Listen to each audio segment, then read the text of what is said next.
তরকারি, পটল ভাজা, তোমার মাম। মজা? ভালো খেতে? স্বাদ হয়েছে? তাই? তাহলে আমাকে একটা থ্যাংক ইউ দাও। Thank you. আচ্ছা, তো আজকে রান্না কেমন হয়েছে সেটা তো রাজদীপের মুখ থেকেই শুনতে পেলেন। তো আজকে রান্না করছি হচ্ছে পটল ভাজা করছি, আর সাথে হচ্ছে পাতলা ঝোল করব, আলু, কাঁঠালের বিচি এবং হচ্ছে সাথে কয়েকটা কচুরমুখী দিয়ে তেল মাছ দিয়ে পাতলা ঝোল করব। তো তার আগে হচ্ছে পটল ভাজা আমি আগে করে নিচ্ছি, আর পটল ভাজা যেহেতু রাজদীপকে দিব সেই জন্য আমি ঝাল পেঁয়াজ কিছুই দিইনি। কারণ পটল ভাজা হয়ে গেছে, ও পটল ভাজা ও খেতে পারে না, চাবাতে পারে না, কিন্তু তারপরে পটল ভাজা দিয়ে হচ্ছে ভাত মাখিয়ে ওই চোচা ছোবলা ছোবলা যেগুলো হয় সেগুলো বেছে ফেলে দিই। তো ওর পটল ভাজাটা হয়ে গেছে, নামিয়ে নিয়েছি।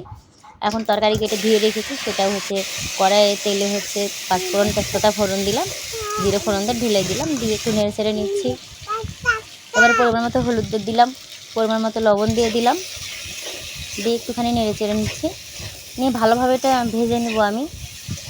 তো রান্না করতে করতে এত জ্বালায় আমার ছেলে, কি আর বলবো।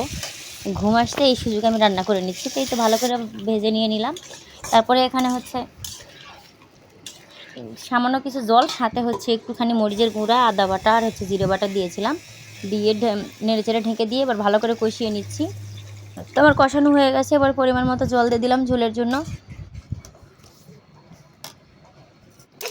তো আমার ঝোল ফুটে এসেছে, মাছও দিয়ে দিয়েছি। এখন আরও বেশ কিছুক্ষণ ভালো করে ফুটিয়ে নিতে হবে। কয়েকটা আলু বা ভেঙে দিলে হয়তো তরকারি গাঢ় হতো, কিন্তু আমি ভেঙে দেইনি, কারণ একটু পাতলা ঝোলই করব, কারণ তরকারি ঠান্ডা হয়ে গেলে আবার ঘন হয়ে যায়।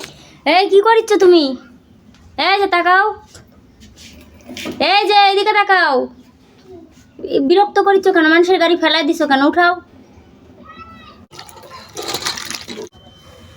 তো এই তো আমার তরকারির রান্না একদম কমপ্লিট হয়ে গেছে। তরকারি আমি ঢেলেও নিয়েছি, আর তরকারির কালারটা দেখুন, জাস্ট ওয়াও, এত সুন্দর লোভনীয় কালার এসেছে। আর ওইদিকে তো ছেলে দেখতেই পেলেন, ঘুম থেকে উঠে ও রান্না শেষ না হতেই উঠে পড়েছিল। খেলতে খেলতে ওর দাদু আসছিল, দাদুর সঙ্গে ওখানে বাইরে গিয়েছিল বালির মাঠে। ওখানে এই যে বালি দিয়ে হাত পা গা মানে মাথা কোনো কিছু বাদ রাখেনি, পুরা শরীর লেকে মাখিয়ে ফেলেছে। আমি যেয়ে দেখি বালুর মধ্যে হচ্ছে গোড়াগড়ি করছে শুয়ে থেকে। তো যাই হোক, ওকে হচ্ছে নিয়ে এসে আবার হচ্ছে ধুয়ে পরিষ্কার করে দিচ্ছি। এরপরে গা মুছিয়ে রুমে নিয়ে এসে ওকে হচ্ছে ভাত খেতে দিব। ও একা খেতে পারবে না, যেটুকু খায় আর কি, পরে আমি খাইয়ে দিব না পারলে। তরকারি, পটল ভাজা, তোমার মাম। মজা? ভালো খেতে?